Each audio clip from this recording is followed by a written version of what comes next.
Thank you, ladies and gentlemen. Come before today on behalf of Team Opposition in order to prove to you why shareholders in tax havens should not have to pay for bailouts. Now, we as Team Opposition are the first to admit that tax havens in and on their own are a serious problem, and while the damage they cause is not quite as great as Team Proposition would like you to believe, it is very much real. However, in my speech, I'll give you two very obvious reasons as to why government is going about the wrong way in trying to solve this. Just first of all, the legitimacy of what they're doing. Second of all, the efficiency of what they're doing. Now, before that, I'll shoot down a few straight points, but I think you'll observe the fact that the best answers to most of the questions they posed are actually in my actual substantive. Now, first of all, let's talk about the Cyprus example thing. Now, the principle is that as a country's economy grows, so should its taxes. Now, Cyprus did not respect that principle from what they told us. They had lower and lower taxes, as they told us, which obviously did not match with their current expansion plan. If anything, the example doesn't show us that tax havens have a tendency to self-destruct no matter how they're implemented, no matter who they are, but that if you make a bad decision, the outcome is going to be bad, which is something that we already knew. Now, moving on to another interesting statement of the first government speech. We want to cut the problem from the roots, which is a very noble sentiment. Issue here lies in where exactly are the roots of this problem, because they sure as hell aren't the citizens of the tax haven state. No, ladies and gentlemen, the issue here is the economical status of that tax haven, because that's why it has to be the way it is in the first place, or why it thinks it has to be the way it is in the first place.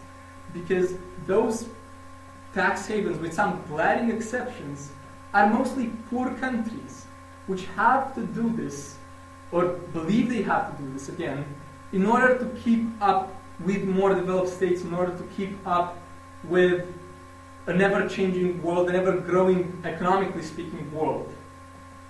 And furthermore, I'd also like to know that the fact that Team Proposition has been quite inconsiderate, and that they have not given those poor countries any sort of alternative income, any sort of means to survive without being a tax haven.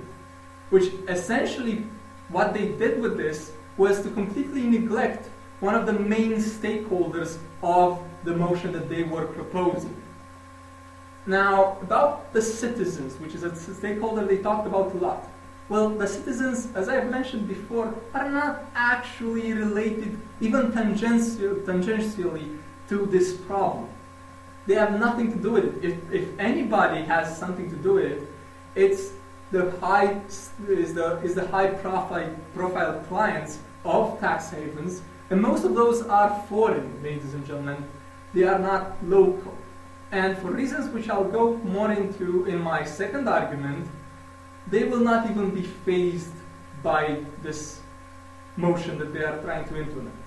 Now, let's look at the first argument which I want to talk about first, which is the legitimacy of this. Because, like it or not, ladies and gentlemen, fact of the matter is that those people that use the services of tax havens have not, in fact, technically done anything wrong, anything illegal at all. All they've done is they've seen an opportunity and took it. They are driven by profit, which, need I remind you, is what most people in this world are driven by. And just because they endorse something that doesn't sit well with the United States, that doesn't mean that all of our usual laws and all of our codes of ethic go out the window. No, ladies and gentlemen.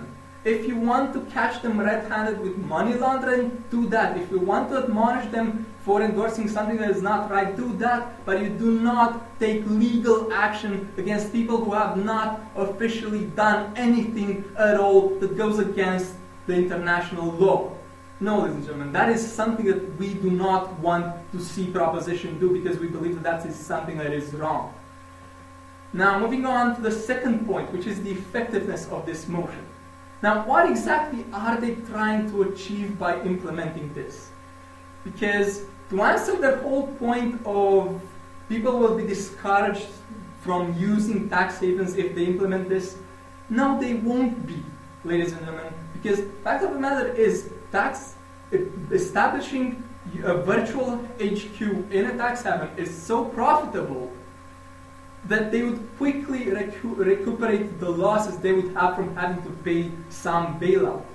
People would not be discouraged from using tax havens. There will always be clients for them. Therefore, their solution is not actually a solution. It does not, in fact, do anything. All in all, that is definitely not what we're looking for as a solution. Now, the alternatives that we should in fact implement is to actually take an interest in the economic well-being of those poor countries which right now have to rely on a tax haven status. What we should actually do is try to help them outgrow their need for this type of solution, is to help them be on par with actual players in the international economical stage, because then they would have less and less of a reason to have low taxes because they would have to support a growing economy of their own. And what we should do at the same time would be to implement stronger and stricter international regulation in order to make establishing HQs in tax havens and such be less and less profitable and efficient for businessmen.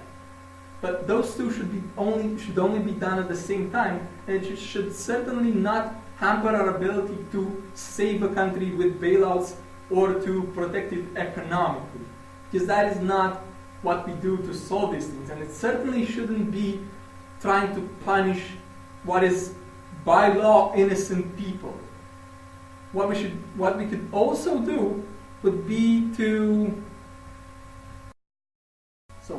what we should actually do should be to only offer bailouts with added provisions that certain development plans be respected. What we should actually do would be to be constructive, ladies and gentlemen, not destructive, which is essentially what Team Proposition is proposing.